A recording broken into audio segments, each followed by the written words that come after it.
actually started preparing for my Viva at the later stages of rounding off my thesis, where I noted some key topical areas for investigation based on the current trends that I hoped the examiners would ask. I started preparing for my Viva by the end of the third year. In every meeting with my supervision team, I would ensure to ask a question for the Viva from my methodology and my set objectives. Most often, my director of studies would give a better explanation or answers for that particular question. This leaves no stone unturned. In terms of preparing for the Viva, I'd say that I really started preparing in earnest a few weeks before the Viva. So firstly, I just started reading through my thesis, just making sure I was familiar with the flow and the main arguments. Because I had enough time to prepare between the time of submitting my paper and also the time of the Viva examination itself, then I took time to now thoroughly comb through my work. So from the moment I submitted, then I increased my level of looking into the work. I drew up PowerPoint presentations that gave summaries of what I needed to do or what I had done in terms of the chapters that I had written and what were the main points or the main ideas that were coming out of those chapters, so that I became thoroughly acquainted with this work. I also attended some sessions on preparing for Viva, obviously, because this is the first time I'm doing a PhD Viva. These sessions were organized by the research office at the University of South Wales. I found this very useful as it gave me the initial insight into how to prepare for a Viva, what a Viva actually is, and what are those pointers to do to prepare for that. It also gave me a glimpse into the whole picture of a Viva, as most people have dreaded. The mock Viva did not take more than an hour. Yes, of course, because I had relatively discussed every aspect of the research on my own and with my supervision team. A couple of weeks before the Viva itself, I had a mock Viva with my supervisory team. So all through 3 of them. And those were a really useful experience, just in terms of getting used to the types of questions I could be asked, being used to an examination environment again, because I hadn't been in one of those for a little while. And it's really useful to, go through the whole thesis, find out where the tricky parts were, which could potentially come up in a Viva, and the types of questions that they could ask. Since the Viva was going to be online, then I conducted what I called mini Vivas. I did the first mini Viva with my colleagues who have either students at PhD level, and some of them have finished their PhDs. And they were able to give me very important feedback in terms of how I was presenting it, in terms of the network, in terms of the internet connectivity, and also the space that I was using. But before my Viva, I also ran a kind of a mock presentation with friends and families, especially those that don't have technical knowledge about what my Viva is all about. The essence of this as a researcher is to be able to ensure that I am presenting my information in a very simple manner and a simple process, because obviously you cannot always have a technical audience. After that, I got their feedbacks and I ensured that all this feedback were, updated in my presentation. I was able to do another mini Viva with my supervisors, and we went through the work, again now using Teams, so that I would be able to familiarize myself with the Teams app when it came to the examination time. I also ran a mock presentation with my supervisors also.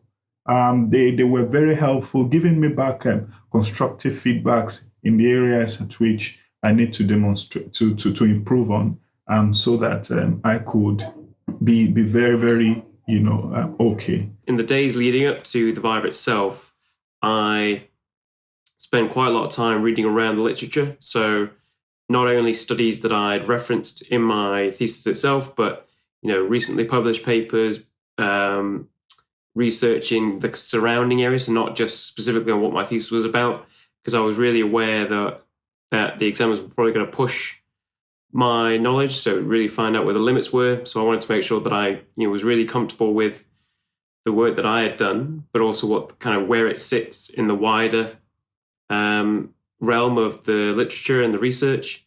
So I thought that was a really useful experience, and it led to some really useful discussions or interesting discussions in the Viva, that extra reading that I'd done.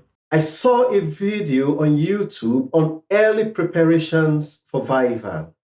Yes, the truth is Viva preparations should commence right at the start or within the third year of every PhD, depending on the set methodology and objectives. I should make sure I get a steady internet connection and also be in a place that is comfortable in terms of noise and anything else that would distract me. So I was able to do that, and especially for those mini Vivas, they really helped to help me choose the place and also the internet source that I would be using. Likewise, I also reviewed several articles and resources from other universities. I looked up some YouTube videos on preparation for Viva, and all these were very, very helpful. In reality, preparing for the Viva started long time before that, so throughout the PhD.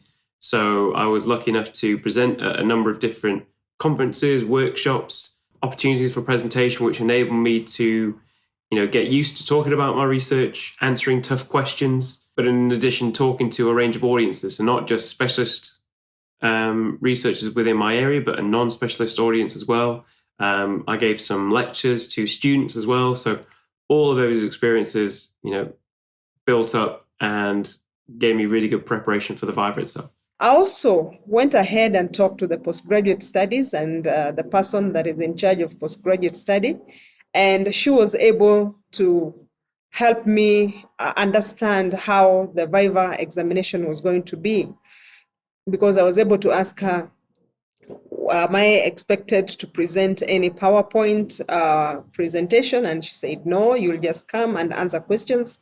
And she explained to me who will be present. She told me you would have a chairperson, and then you would have two other people who would be the internal examiner and the external examiner that have been chosen with the help of your supervisors by the university. And therefore, following the updates on the PhD manager, I was able to get to know who was going to be in that Viva examination. So what did I find so useful in my Viva process? I developed an understanding that the examiners would want to ask some very key topical issues. So rather than giving my examiners a field day to start bombarding me with questions, I began by providing a 10 minutes presentation. And I ensured it covers all the key areas of my research, where I talked about my problem statements, the methodology at which I carry out my research, the key findings, and the main conclusions in my research. I also talked about the areas for future research and the application of my research to current happenings. I checked them up and got to know who they were, what their area of expertise was, and therefore, when I met them finally for the first time during the examination, I had some knowledge of who they were, and therefore, for me, they were not very new, because I had met them online by looking them up. So that team of the chairperson, the internal examiner, and the external examiner were very professional in their approach. The chairperson introduced us and also took us through the process of what we were expected to do. and assured us that he would be in the meeting but only work as a moderator. And then he handed over the examination process to the internal and external examiner. Another pertinent thing that was helpful to me was doing a 10 minutes presentation at the beginning of the Viva. I requested to have a little presentation, which the examiners did approve. I was relaxed after the presentation and ready to answer their questions. It was indeed a psychological booster. This approach of preparing for a presentation, short 10 minutes presentation, is very, very helpful to be able to, number one, like I said, set the tone and take ownership.